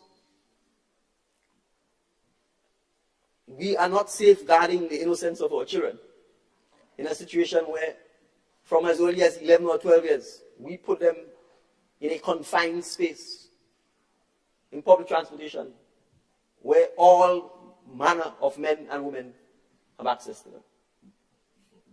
And we know, Mr. Speaker, and I understand the bus owners' challenge because, the price of the gas doesn't get cheaper if a child is sitting in the bus. The tire doesn't get cheaper. So we also understand many times because the fear for a child is less, they are sometimes reluctant to take the children. which creates another problem. So, Mr. Speaker, we have to address those issues in a systematic way. So we expect the Transport Commission, in association with the Bus Owners Association, in association with the government, in association with private sector investment, because if we want to transition to electric vehicles, Mr. Speaker, it will need the private sector to get involved. We need to create the infrastructure for electric vehicles. And technology, Mr. Speaker, is not waiting on us. It is not waiting on us. Electric vehicles are here. There are private sector persons who have already written to the government saying we want to put electric charging stations in public spaces. We want to bring in electric bikes. So if we don't put the necessary infrastructure, policies and regulations in place, the private sector, the investors, the businessmen will move on regardless. We may end up with some chaos. So it's important, Mr. Speaker, for us to make sure that we put the regulatory framework in place. So I'm highlighting the importance of the Transport Commission, Mr. Speaker, because we intend to broaden its work, we intend to support its work, and I'm sure we'll be hearing more from the Transport Commission. And I just want to signal, Mr. Speaker, we met with the Bus Owners Association, and they know we are not fighting with them. We see them as essential to this process. They provide a public service, their buses are owned by them. They don't get any government concessions, they don't get any help. All of that is what fuels this dog-eat-dog approach to transportation. The market drives them not to run at night because they are making enough money. That's just the market, right? So we can't tell them you have to run at night. We don't own their buses. We don't give them concessions. So we're not in a position to impose conditions upon them. So we have to be able to work with them, Mr. Speaker, to make sure that we can get to a place where we are working together to solve the public transportation challenge that we have. Mr. Speaker, I want to speak briefly on the Immigration Department. Because again, these are departments that are, in a sense, unsung heroes. I want to thank Officer Joseph, who retired for his many years of service. And just so we know, Officer Joseph is the brother of the former MP for St. David, Oliver Joseph. So both brothers have served the public. I want to commend Officer Purcell and his team who are leading the Immigration Department. They are probably, Mr. Speaker, one of the departments that is leading in terms of the use of technology to begin to leverage greater and more efficient services to the public. So as you know, Mr. Speaker, they run immigration at our ports of entry. They are also responsible for the passport office. Mr. Speaker, we, in 2023, removed the need for us to fill in this little piece of paper when you're leaving the airport, which I think everyone found highly annoying, the embarkation card. We intend, Mr. Speaker, in the first quarter of this year, to have all embarkation cards to be done electronically. This long sheet of paper that you fill out, the days of that are over. And in addition, it's expensive because the airlines no longer print them, and they expect us to print them. And since they're all cards, Mr. Speaker, we are going to move them online. So the contract has already been signed, and we are expecting to have this implemented in the first quarter of 2024. Mr. Speaker, as you may be aware, you can pay for your passport applications online. You can go to pay.gov.gd. You don't need to come into the office. You can pay online. You get your receipt sent to you electronically, and you can get your passport. Mr. Speaker, we intend to move the entire passport application process online. We have gotten Cabinet's approval for the renewal of the contract with CBN, Canadian Banknote, and they would be helping us from a technology process, Mr. Speaker, to lead that process. So it means in time, your passport application process will be done online, and your payment for your passport will be done online. As you're aware, Mr. Speaker, there are kiosks at the airport, and for Grenadians, when you come in, you don't have to go and see an immigration officer. You can use the kiosk, and you get through much quicker. For countries with machine-readable passports, the United States, England, Canada, Mr. Speaker, the services are going to be extended to them as well. So citizens from those countries can also begin to use the kiosk. Mr. Speaker, as was announced by the Minister for Finance, Several Grenadians have complained about the need to have to renew their passport every 5 years. There seems to have been no clear policy perspective as to why the change from 10 to 5 years was made. And Mr. Speaker, we've taken the decision to ensure that the passports go back to 10 years.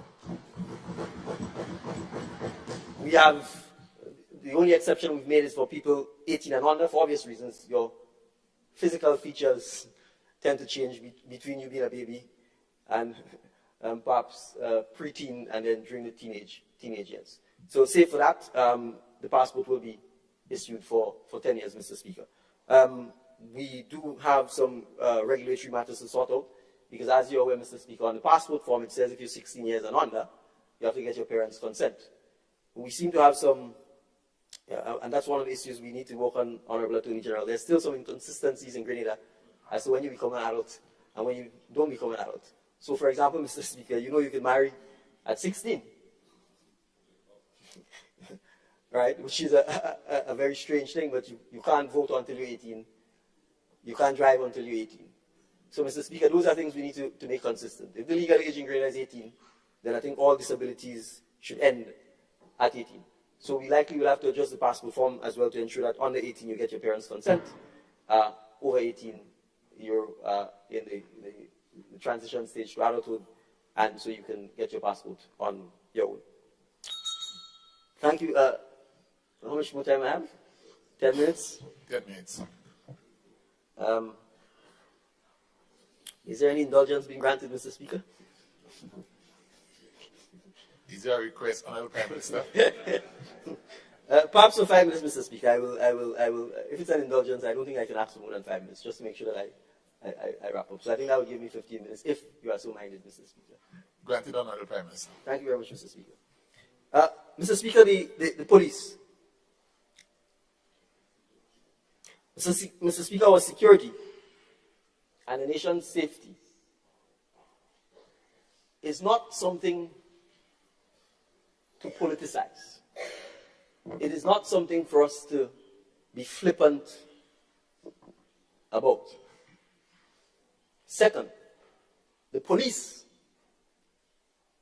as an institution, while it has a role to play in helping create a safe society, as an institution, the police itself can't guarantee or create a safe society. The society belongs to us. And crime and deviant behavior, Mr. Speaker, if it is prevalent, is a reflection of our society, our values, and how we bring ourselves up.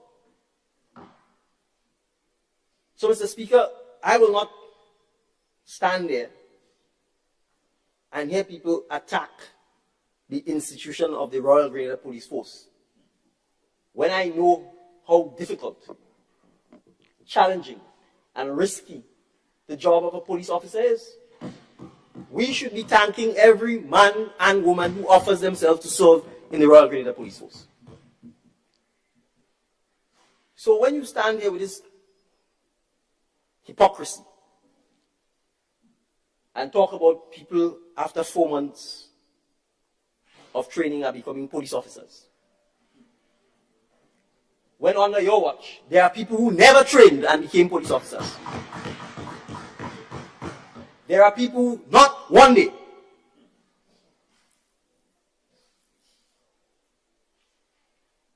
never trained, and they became police officers. So, all I would say, Mr. Speaker, is be careful with the kind of worms you want to open.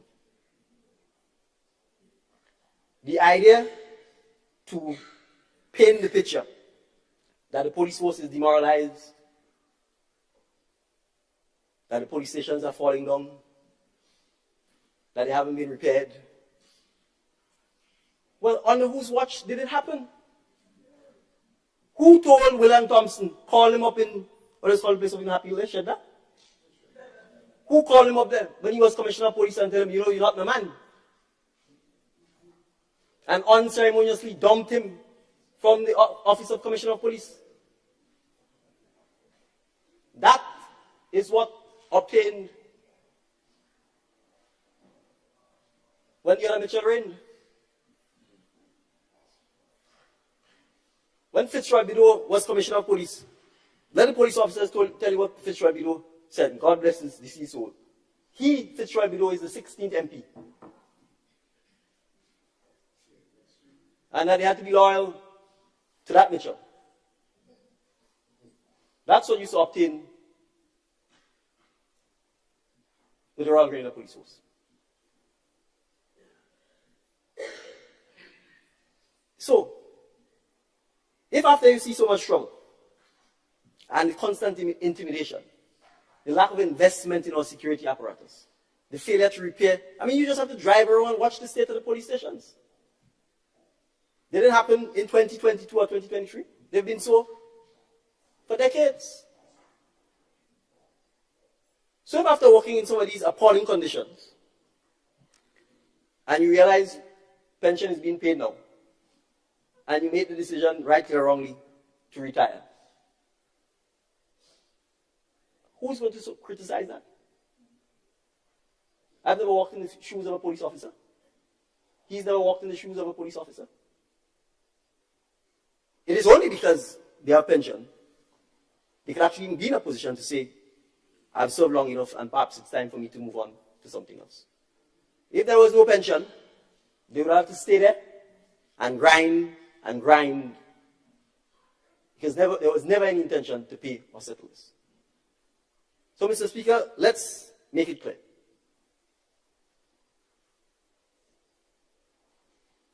I have no interest in interfering with the Royal Grenadier Police Force. And I'm going to say what people doesn't want to say. There's an honorable MP here whose husband is a member of the Royal Grenadier Police Force. Have I done anything? Did I call him up in Laura and say, you're not my man? Oh? You think if the roles were reversed, this was happening? Let's be real. There's Richard Duncan. There's Gemma Bain Thomas. There's Julia Roberts.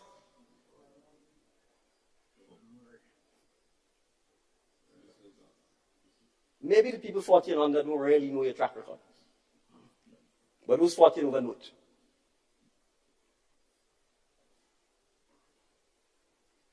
The current Commissioner of Police, what was done to him?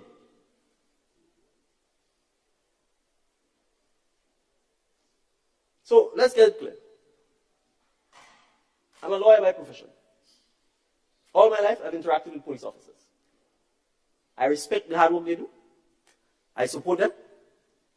And as Minister of National Security, I will do everything I can to encourage, support, and to help the Royal Grenadier Police Force to execute its mandate.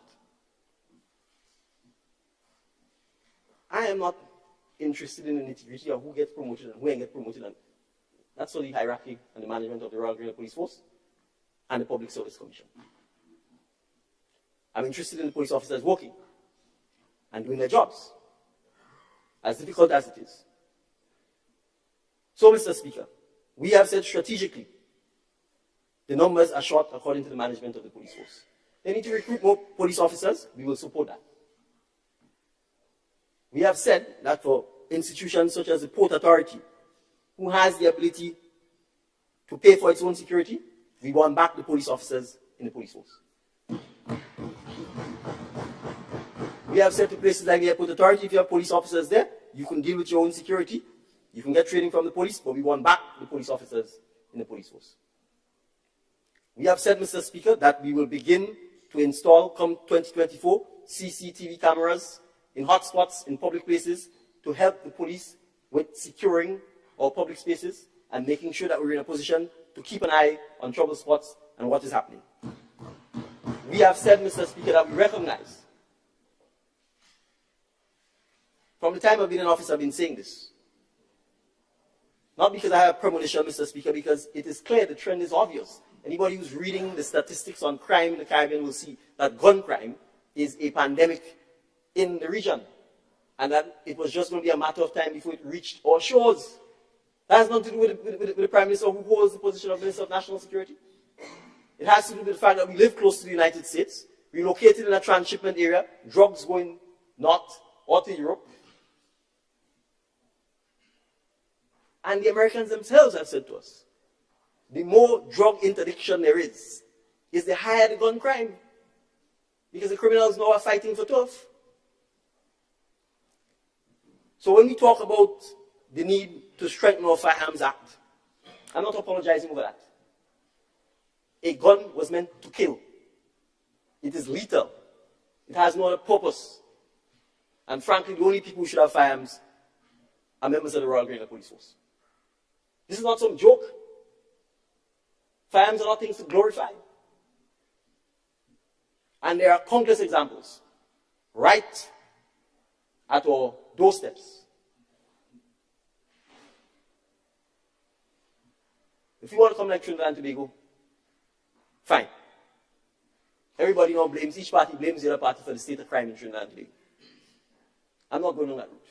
So I have no intention, Mr. Speaker, of in any way demonizing the Royal Grenadier Police Force and not supporting them in their mandate to do their jobs. And we should all, frankly, take a bow and salute the members of the Royal Grenadier Police Force for the hard work they do. Mr. Speaker, the prisons. Perhaps more than any other security apparatus has been treated as a stepchild. I just want us to imagine the state of Grenada for a moment. If the 400 inmates, or close to 400 inmates at His Majesty's prison were circulating within this country.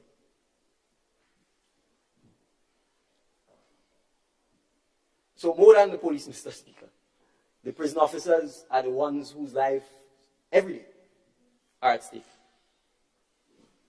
They're operating in a building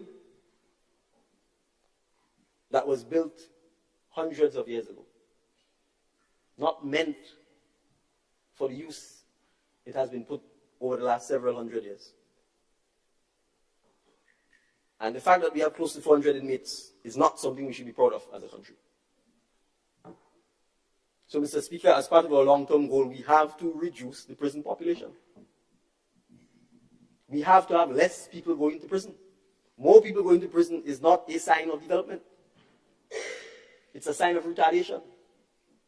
And when the bulk of them are young and young men, it means our talent, a significant group of productive people, are not being productive. And so, Mr. Speaker, we have to recognize that there has to be significant prison reform and there has to be significant investment in the prison system. It is going to be a challenge, but it is something that we need to address, Mr. Speaker. And it starts with the human resource issues at the prison. The prison officers, the management of the prison, we have been meeting with them. We will continue to do so. It is not going to be easy, but the prison is not a place to play risk with. It is not a place to politicize. It is a place where we need professional prison officers that we support and appreciate the dangerous work that they do on our behalf. So, Mr. Speaker, I want to use the opportunity to publicly thank the Commissioner of Prisons, the management of the prisons, and perhaps more importantly, the junior officers who do the rank and file work every day in keeping us safe so that we can run up and down the country and run our mouths while they go to work late at night, early in the morning, come rain, come shine. So I publicly wish them and their families, and appreciate that some of them during Christmas will be working in prisons while we home having a nice time with our families. So, Mr. Speaker, as a nation, we have to pay attention to those things. We have to invest in the prison system to reform it, to make it a place where you go last resort, not first resort. That will take planning. It will take a lot of consultation because the building is not fit for purpose. And the building itself, sooner or later, will become a security risk to us as well. So, Mr. Speaker, since it's 2:03 and I have 2 minutes left, I will say one final point in relation to the security contracts, because there's a large increase in the allocation under the Prime Minister's Ministry for security contracts. Why has this happened? Mr. Speaker, when we took office,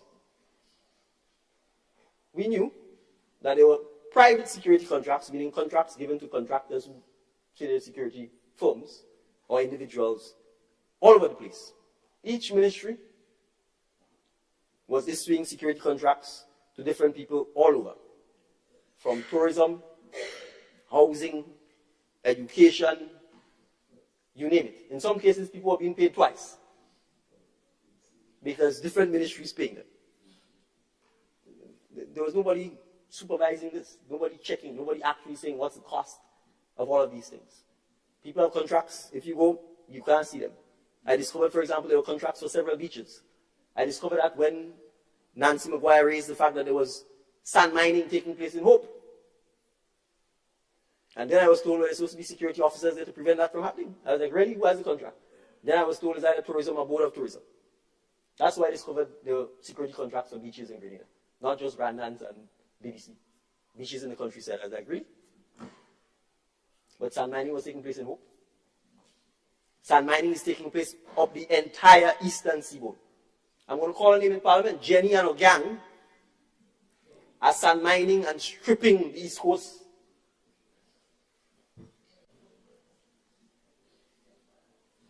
And the sea is coming in more and more. So, Mr. Speaker, I want to make the point. Is that? It's 2:05. I think that's the bell that says I need to sit. Well, so Mr. Speaker, I will say this. Thank you very much for the indulgence. All we did was to centralize the security contracts under the Ministry of National Security for obvious reasons. So that first, we could actually know the quantum of money is being paid in security contracts. And second, we can have control over these contractors. Because we are not going to pay people. And when you find out, you go on Grandlands Beach, a contractor has a contract, you can't see a security guard anywhere.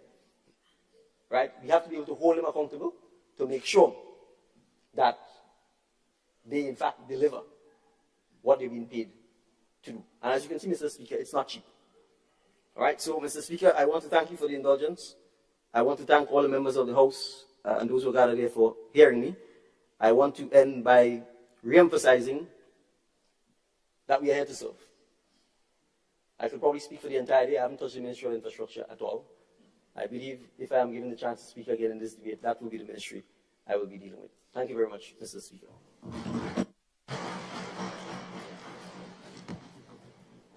Thank you for listening to the Heartbeat today, and hope you enjoyed this presentation by Prime Minister, the Honorable Deacon Mitchell. And join us again next Sunday, where we'll do it all over again. Do have a great Sunday afternoon, and hope those of you who listened on radio were able to head over to the online platform so that you can continue listening to the presentation. If you missed it, you can always go back to this program later on at your convenience to listen to the entire presentation by the Prime Minister.